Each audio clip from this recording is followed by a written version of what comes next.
Okay, Taxi is a scheme which we hope to implement in the next 1 week in Liverpool called Taxi Text. It's meant to address the problem of a lack of taxis at peak times demand on Friday and Saturday evenings.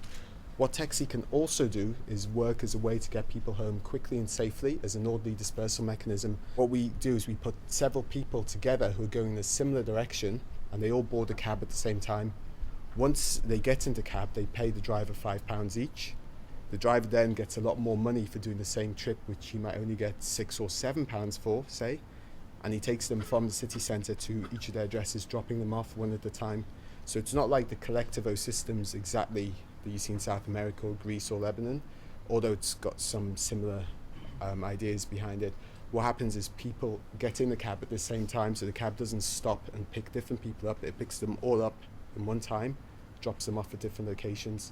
Now this will enable us to make more use of the total number of person seats in the taxi fleet. Liverpool's got the highest number of cabs per capita in the UK, and yet it's got actually one of the biggest taxi shortage problems on a Friday and Saturday night.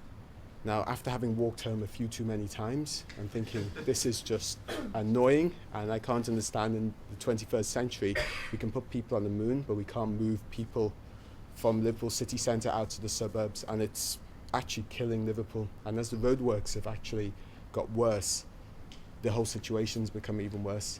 I know for a fact when it's cold and wet, I will not go out because I know I'm going to be waiting for up to an hour, 2 hours in the actual freezing cold. Another key aspect of this is it's an ecological factor. People can actually do more for the environment by sharing vehicles. The whole point about using one car per person, it's very inefficient. It promotes more road wear. It uses more fuel, it burns more carbon and creates more carbon dioxide and other emissions. If people are sharing, we can reduce the amount of traffic on the roads while carrying the same amount of people by as much as 60 or 70%. So it's a very simple scheme, which is what we call a demand responsive transit brokerage, to address quite an annoying problem. Later on, as people get more used to the idea, we can do it for reverse commute, like people get picked up from a similar area and taken to one point. So that could take care of out-of-town retail centres, which are hard to get to or which have lots of parking difficulty. So that's Taxi, the Taxi Text. The scheme actually takes group bookings right now. What you can do is you can create a taxi group if you want a choice of who you will share a cab with.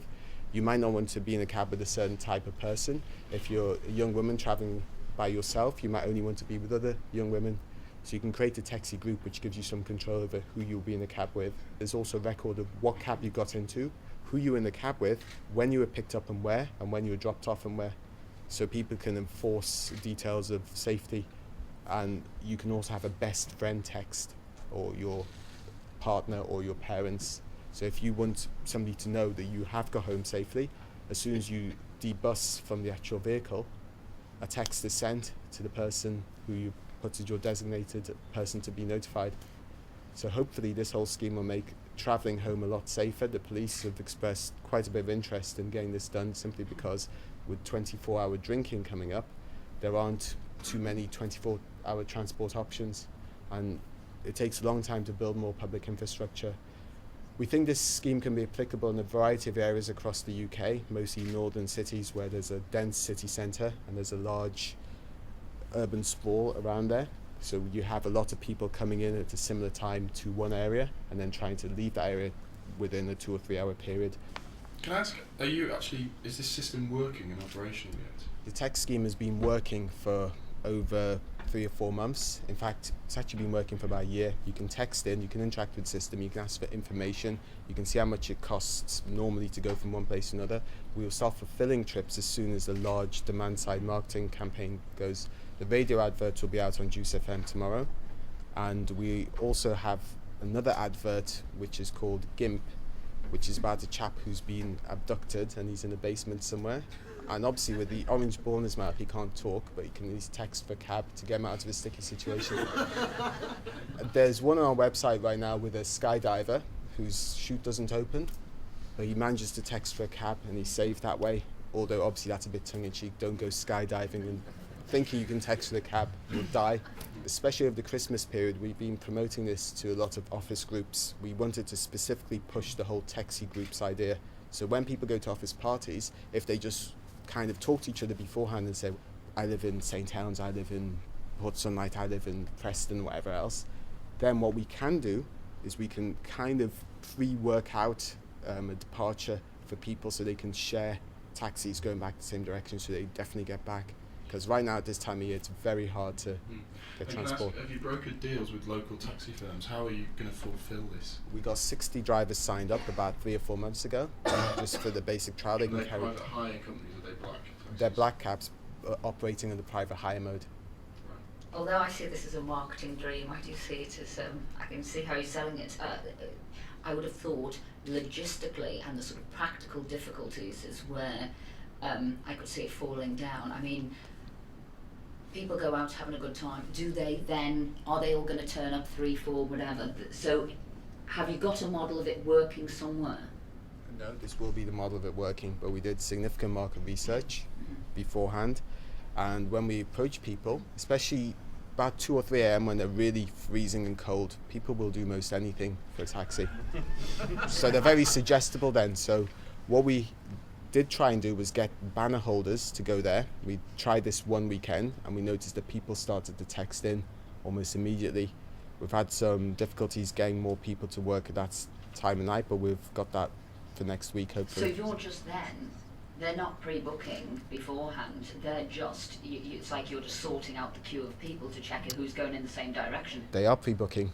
We had a barrister look at this, and Liverpool City Council. And that's where I see the difficulty, pre-booking. Before you've had a few drinks and decide that actually you might stay out for a little bit longer with your friends is totally different to sorting out the queue who's there. Nope, because after you've had those few drinks and then you thought, I shouldn't have done that, I should have gone home a bit earlier, so I might have got a cab. In the warmth of the club, you just text, and within 5 or 10 minutes, we'll have a cab sorted out for that person, simply because our computer system will collate all the requests, aggregate them, figure out who's going the same direction, create a trip record with those people, send them texts saying... I understand what you're telling me. I'm just wondering how, or if necessarily those people who thought they wanted to cab will get there at the same time. The other thing I was going to say is,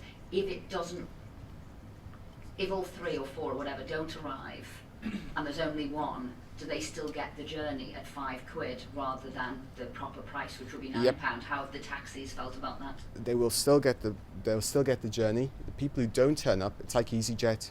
You pay for your flight. If you don't turn up, EasyJet don't care. They've got your money. They'll fly the plane away. They pay in advance, and as soon as they text, are they paying for the taxi then? Nope.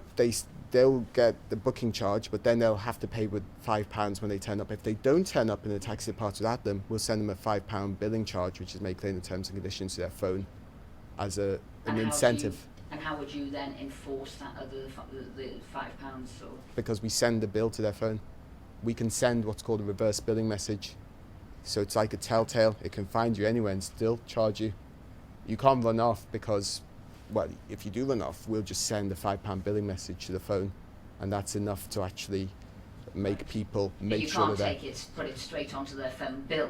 You can't go that far. Yeah, we can. That's exactly what reverse billing is. Right. Oh, okay. Now I understand it. So then you will automatically make sure you've got your money. If they don't turn up, that is on their phone bill, and they have to pay it.